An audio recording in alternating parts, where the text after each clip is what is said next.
Hola, mi nombre es Adaía Galindo y soy mamá de una niña sorda, una chica sorda de 17 años.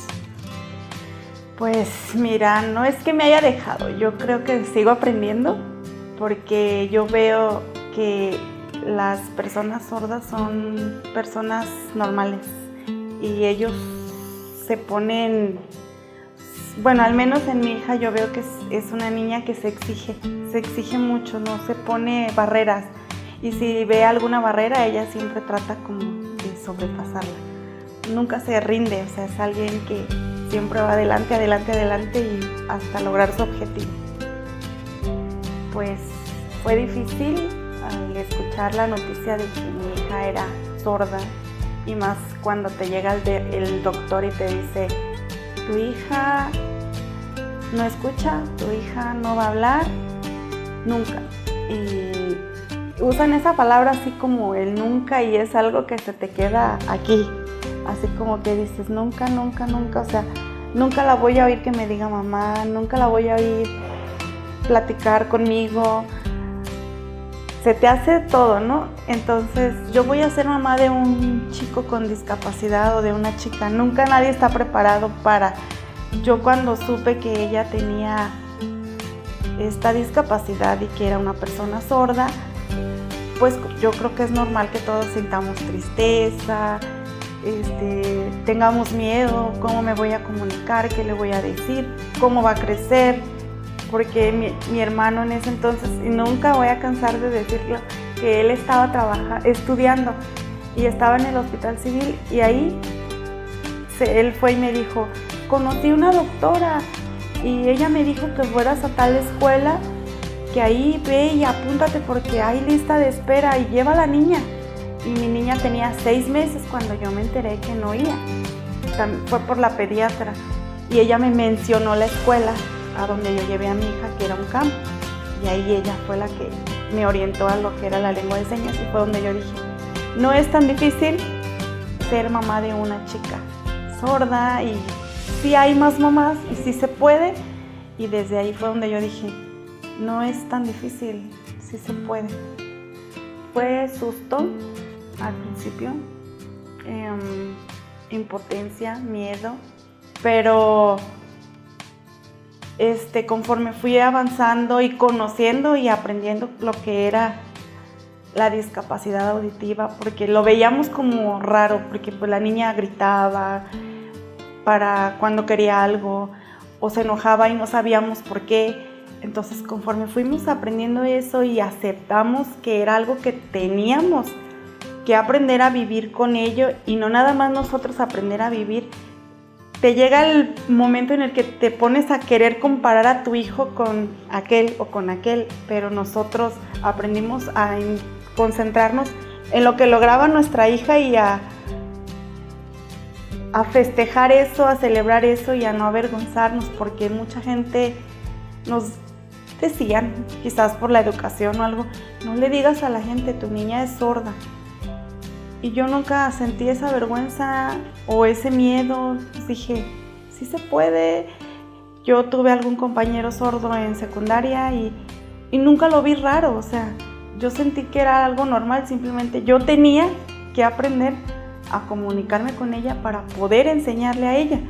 Que al principio sí estaban todos muy interesados, pero luego empezaron a decir que era algo difícil. Bueno, en la escuela, en el salón, pues cuando la integré, pues fue enseñar a los niños que estaban más cercanos a ella, a la lengua de señas, a los maestros, que su maestra que estaba ahí al principio estaba muy renuente porque no fue la única niña que entró, sino que fue otro compañerito que teníamos del CAM y los dos juntos se fueron a la escuela regular. Y la maestra al principio sí estaba como de: no, es que yo no estudié para educación especial, yo no sé. Y entonces yo le dije: maestra, es que uno nunca se deja de aprender. Le dije: uno toda la vida seguimos aprendiendo. Le dije: entonces lo que usted se le atore, yo con mucho gusto vengo y le ayudo. Y si usted me permite, pues yo me vengo y estoy con ella. Y fue como empecé yo. Y de hecho la maestra me dijo: sí, está muy bien. Todos los días antes de iniciar la clase teníamos como 10, 15 minutos para yo dar mi clase de lengua de señas a los niños y con ellos pues a la maestra. Y eso fue todo un año que estuve yo así. Yo me aventaba al festival, todos los festivales ahí con ellos y era todo el día estar en la escuela y enseñándole a ellos. A los vecinos ya en casa pues era que llegaba la niña a la tienda y pues gritaba o pedía, entonces los vecinos veían así como extraño y ya se les decía, pues es que la niña no oye y por lo tanto no habla, pero si le dice las cosas a señas ella le entiende o con mímica, entonces ya ahorita ella va a la tienda y con pura mímica y la de la tienda le hace así y es huevo y ya sabe y así se van integrando, o sea, y ya ellos ya saben que tienen una niña cerca que no escucha, entonces que no le van a poder hablar o gritar, pero ya le señalan las cosas, entonces así van empezando. Yo sé que a lo mejor no es una comunicación como tal, pero ya es un comienzo. Yo tenía miedo, el miedo a lo desconocido, porque yo no sabía en sí lo que era la sordera o la discapacidad, y entonces yo me imaginaba que era algo muy grave, que no iba a poder comunicarme con ella, que no iba a poder apoyarla, que yo no estaba capacitada. Yo creía que yo casi necesitaba, no sé, alguna licenciatura o algo para poder apoyarla, porque no sabía realmente el papel que yo iba a jugar como mamá. Yo creía que ocupaba conocimientos pues más avanzados. Investigo, soy muy de investigar. Yo cuando supe de todo eso, yo escribí a una clínica de Estados Unidos que se llama John Tracy y ahí escribí, me mandaban cómo apoyar a mi hija sorda. Todo me lo mandaban en español y me mandaban videos a mi casa y yo tenía que trabajar con mi hija y mandar mi evidencia de que había trabajado para que me mandaran un segundo video. Y todo eso yo lo hice cuando ella estaba en preescolar. Entonces, me daban como técnicas y como para que yo vaya aprendiendo todo sobre lo que es el sordo, cómo trabaja, cómo piensa, cómo aprende. Después seguía investigando y encontré que en España, otro lugar, otro programa que para que oralizara, porque todos tenemos en mente, o no sé si todos los papás, pero yo sí era que mi hija hable, que hable, porque si no habla, no va a poder hacer su vida normal, necesita hablar.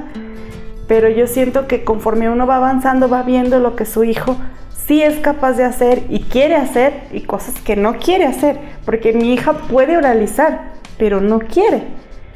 Entonces yo hubo un punto en el que yo me di cuenta que no era lo que yo quisiera, sino lo que ella quería.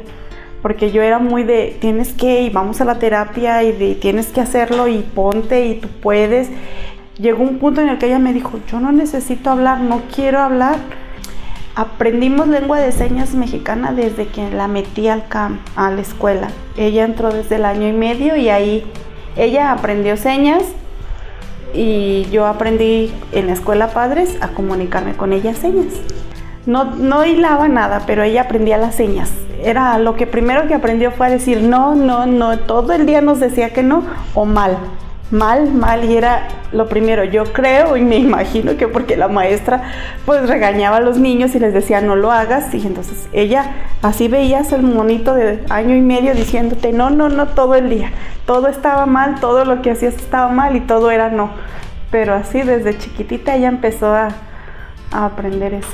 Es lo que la comunica con todo en sí, porque ella incluso ahorita me dice, es que si no hay lengua de señas yo no entiendo, aunque yo sepa leer no me queda tan claro como cuando me lo explican en lengua de señas. Entonces eso es necesario al 100%, es indispensable que un niño sordo adquiera la lengua de señas. Les da, aparte de que es el sentido de pertenencia, la lengua de señas les da a ellos ese sentido de pertenencia, ese de yo soy sordo como tal y este es mi idioma. y que su familia lo aprenda, es como también ellos dicen, me acepta tal cual soy. Desde un momento en el que uno como papá no quiere la lengua de señas, es como que estás rechazando una parte de tu hijo. Y yo eso lo he vivido y lo he visto con mi hija, y yo he oído compañeros que dicen, es que en mi casa no me quieren porque no saben lengua de señas. Y digo, qué mal estamos los papás que no aprendemos lengua de señas y no nos damos cuenta del daño que a mi hijo, que quizás por fuera lo veo muy bien, pero muy en el fondo el niño está sintiéndose rechazado, porque la lengua de señas es su idioma como tal, su lengua materna, y no se los estamos permitiendo. O sea, y llega el punto en el que también ellos mismos se sienten como que o soy sordo o soy oyente, ¿qué soy yo? Algunos dicen soy hipoacústico y usan esta seña, y los ves a los niños con audífonos pero no oye nada, pero él trae el audífono porque quiere estar en el mundo oyente, pero a la hora de acercarse al mundo oyente, pues ¿cómo me comunico con él si no le entiendo? Me rechazan, entonces corro al de señas, pero tampoco sé bien señas. Entonces si llega un sordo que sabe lengua de señas bien, pues también me va a decir, pues aprende. Entonces llega el punto en el que los niños llegan así. ¿Y quién les da esa seguridad? Pues nosotros como familia, desde chiquitos enseñarlos. Es sordo, aprende lengua de señas. Yo, mamá, aprendo lengua de señas, y mi hijo va a superarse, porque se va a superar dentro de lo que es comunidad sorda. Vamos a eventos. Hubo un tiempo que se hizo un festival de la canción en lengua de señas, íbamos ahí. A veces hacen reuniones en la Asociación Silente, nos ha tocado ir, aunque mi hija, como les digo, ese de que no es muy social, en muchas cosas es como de, no mamá, no quiero ir, y es muy de quedarse en su casa. Pero yo trato de llevarla ahí, porque le digo, tú tienes que convivir con más personas sordas, porque tú eres sorda, y yo no puedo ir y decir, yo vengo a la comunidad sorda y mi hija sorda en casa. O sea, le dije, somos dos, somos una familia y es en grupo. Y sí somos muy así, pero esos tipos de eventos, las marchas, todo eso también, a todo eso yo siempre trato de llevarla, porque a mí me quedó mucho lo que les comentaba al principio, de que las maestras decían, es que si los papás no se involucran, si los papás no van, pues ¿cómo esperan que su hijo aprenda a defenderse propio si el papá no sabe ni qué es lo que tiene que pedir para su hijo o cómo tiene que apoyar a su hijo? Entonces yo sí desde ahí dije, a lo que más pueda. No puedo ir a todos los lugares, pero a lo más que pueda sí la llevo, sí trato de estar enterada y involucrada en lo que se pueda para apoyar. Pues a los papás que sus niños apenas fueron diagnosticados, pues primero les diría que no tengan miedo. Yo sé que a veces es como difícil y sentimos como impotencia y nos pasa todo el de ¿por qué a mí? ¿Qué voy a hacer? ¿Qué va a pasar? Es normal, todo eso es normal, pero búscale. Hay auxiliares auditivos, hay terapias de lenguaje, sí, hay lengua de señas, que es lo que yo diría lo principal porque es su lengua materna, pero ¿cómo se la vas a dar tu lengua materna? Pues tienes que aprenderla tú. Si tú la aprendes, tu hijo la va a aprender de ti. Pero cuando nosotros como papás no queremos aprenderla y nada más queremos llevarlo a él, pues está truncada la comunicación, porque yo no sé y mi hijo me va a hablar en lengua de señas, pero no le entiendo. A mí me gusta que me hable, y si mi hijo no puede oralizar, entonces todo eso yo pienso que sería lo principal, que no se paralicen, que busquen opciones y que no dejen de apoyar a sus hijos.